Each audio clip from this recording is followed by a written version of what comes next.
Friends, if you want to watch super hit movie Beasts of No Nation in English, then you must like this video. If you're visiting our channel for the first time, don't forget to subscribe to our channel. Friends, in today's video, the movie we're going to talk about is called Beasts of No Nation. We will talk about what this movie is and where you can watch it. All the interesting facts about this movie in today's video. I am going to tell you. I am also going to give you all the information on which platform or on which satellite channel you will get to watch this movie. Also, we'll talk in detail about the technical department, music department, pre-production, filming, post-production, budget, box office collection of this film. We will also talk about the story of this film, and I will also give you a small review of the story of this film. Apart from this, we will discuss about the facts of this film's storyline, starcast actors' performance in the film, and which character has played which role. That's why I request you friends to watch this video till the end. So let's start the video. Beasts of No Nation is a 2015 American war drama. Film written, co-produced, shot, and directed by Cary Joji Fukunaga.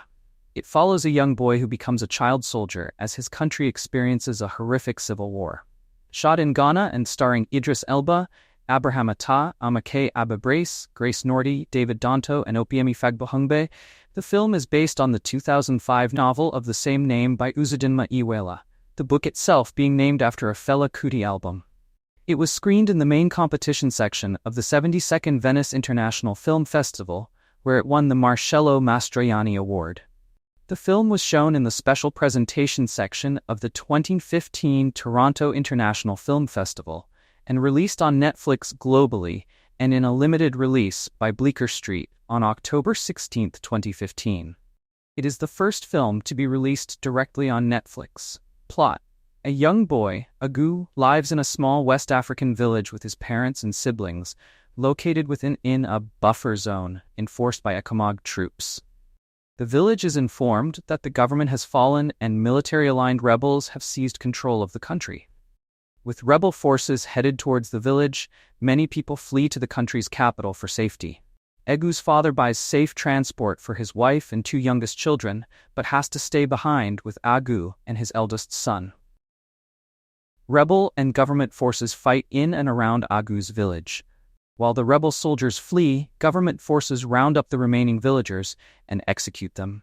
But Agu escapes into the jungle. After wandering for a while, Agu is caught up in a guerrilla skirmish. The Native Defense Forces, NDF, a rising rebel faction in the country, adopt Agu into their ranks. Agu's battalion is led by the commandant, who takes Agu under his wing. Following a brutal initiation process where Agu hacks an innocent captive to death with a machete, Agu becomes a fully fledged member of the militia. Agu befriends another young NDF child soldier, Strika, who never speaks. One night, the commandant summons Agu to his quarters and rapes him. Strika, another of the commandant's rape victims, comforts him. Preacher, an older soldier, gives Agu brown to lift his mood. Agu and Strika take part in a number of bloody battles and ambushes. During one of the raids, Agu, under the influence of brown, mistakes a villager for his mother. He exclaims that he found her and clings to her while the other members of the group declare they want to rape her. The woman does not recognize Agu and he calls her a witch woman. Agu then shoots the woman while she is being raped. The battalion's many victories earn them a summons to the rebel headquarters, where the commandant, accompanied by Agu, Strika, and a few other soldiers, go to meet with the NDF leader, Dada Goodblood. Goodblood, who stresses the importance of public image in the wake of the conflict becoming world news, denies the commandant his promised promotion to general and removes him from command. The commandant's lieutenant, 2IC, will take control of the battalion, and the commandant will be made deputy chief of security under the leader.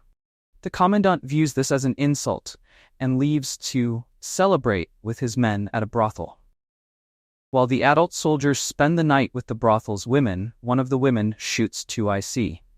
2IC accuses the commandant of orchestrating the incident before dying, while the commandant insists it must have been a botched attempt against himself. The prostitute professes that it was an accident, but the commandant and his men shoot the women and leave the city. Now on the run from their own faction, as well as their enemies, the battalion suffers heavy losses. Airstrikes and supply shortages kill Strika and many others. The survivors take shelter at a gold mine for several months, hoping to find gold to pay for supplies. Ammunition runs out, leaving the group with no way to defend themselves from encroaching enemy forces. Following a confrontation between a frustrated preacher and paranoid commandant, Agu and the soldiers all abandon the commandant to surrender, ignoring his warnings that they will merely be thrown in jail and disowned by their families.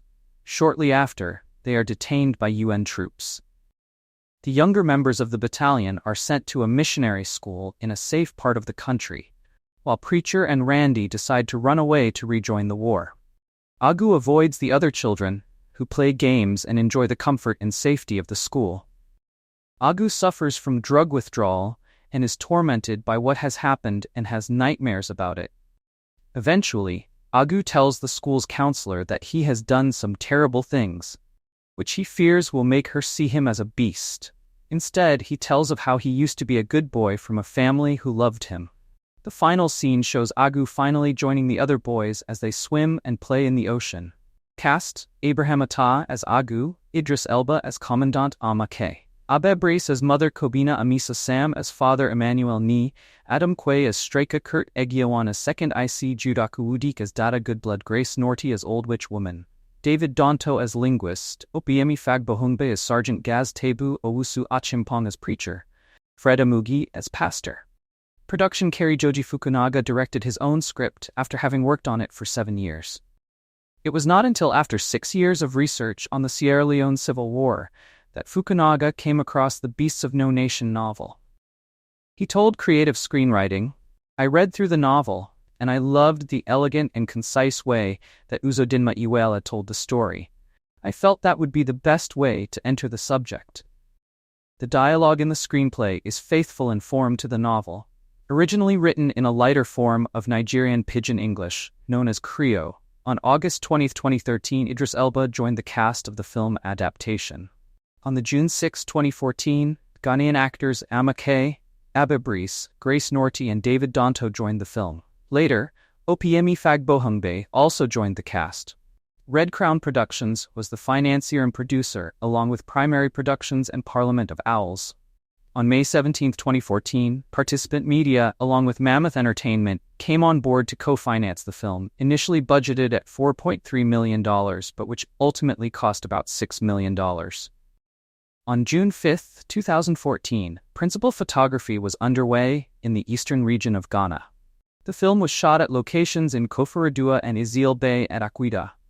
The costumes for the child soldiers were inspired by the uniforms of the Kamajors, who wore fabric patches on their shirts as a form of protection. Dan Romer scored the film. Release: Netflix bought the worldwide distribution rights for around $12 million. The film was simultaneously released theatrically and online through its subscription video on demand service on October 16, 2015, with Bleecker Street handling the theatrical release.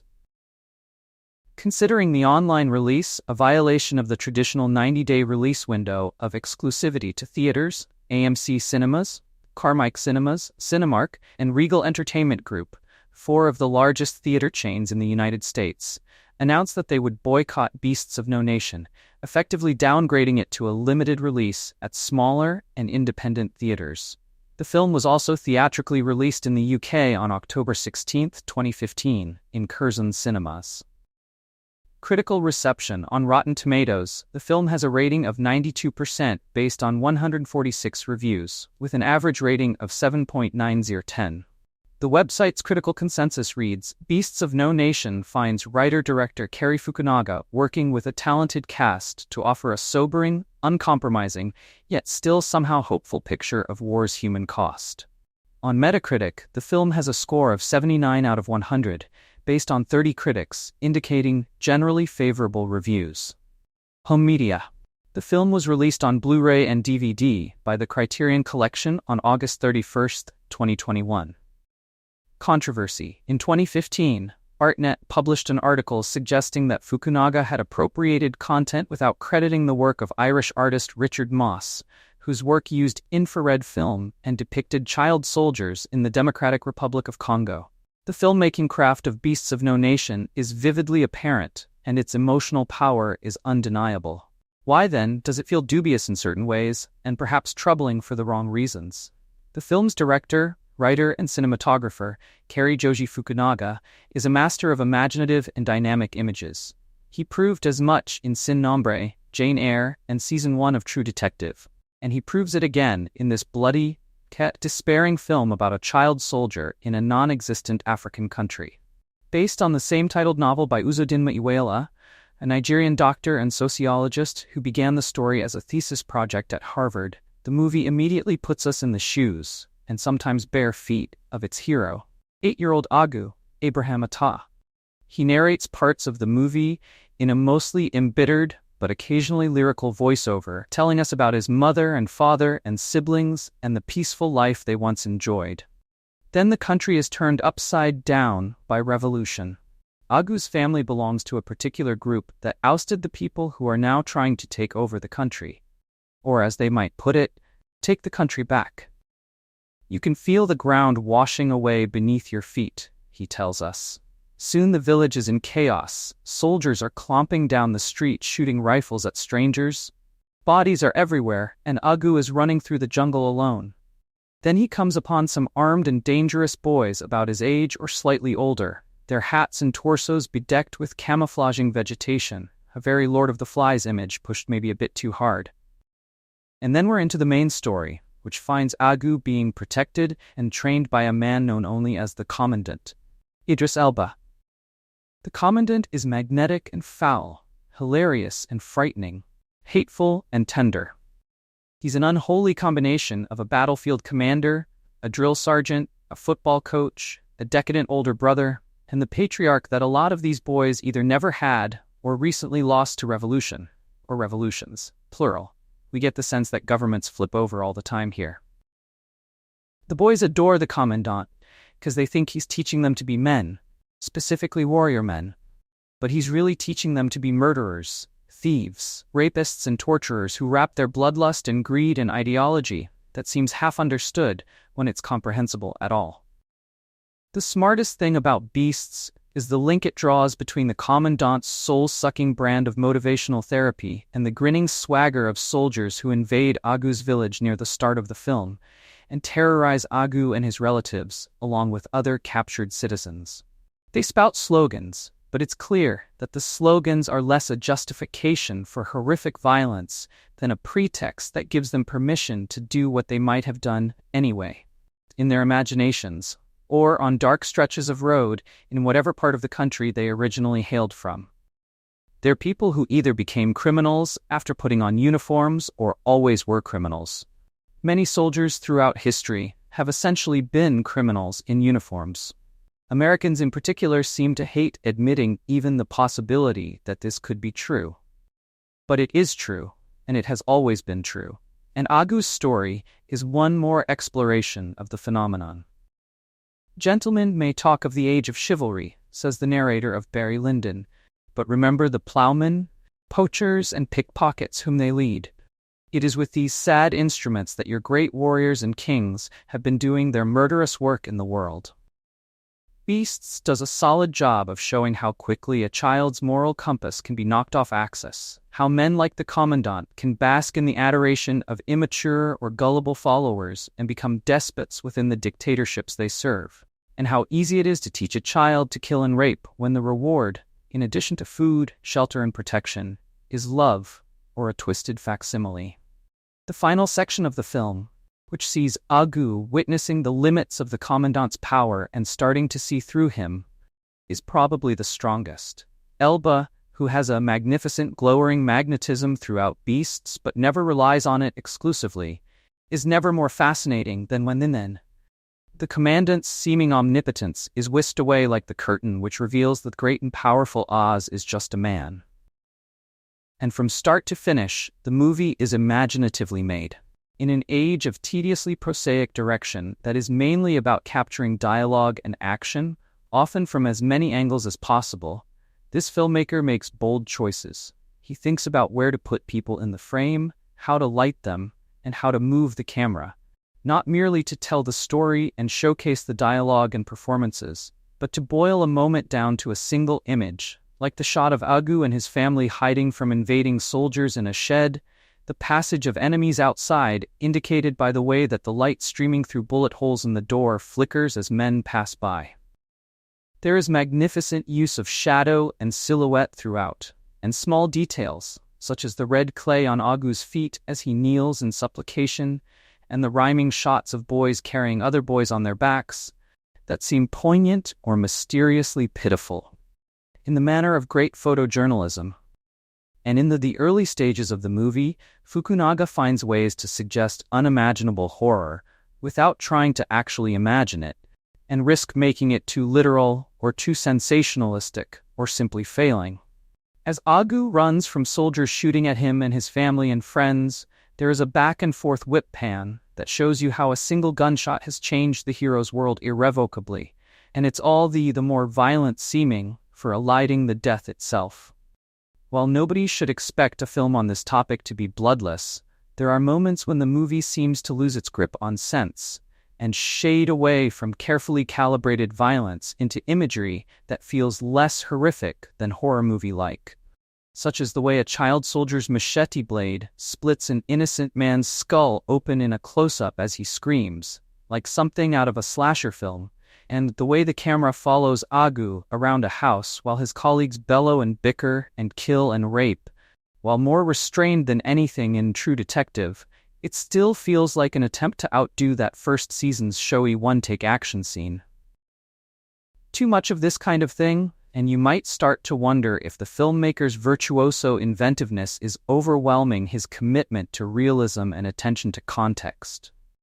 None of Agu's fellow soldiers are developed to the point where you really grieve for their deaths, or are disgusted or angered by their atrocities. And then you might wonder why it was necessary to have all of the characters speak in pidgin English when they're supposedly speaking another language entirely. And whether the shots of soldiers' bare asses and genitals are an honest attempt to capture a particular kind of affectlessness or a form of deadpan hipster exoticism.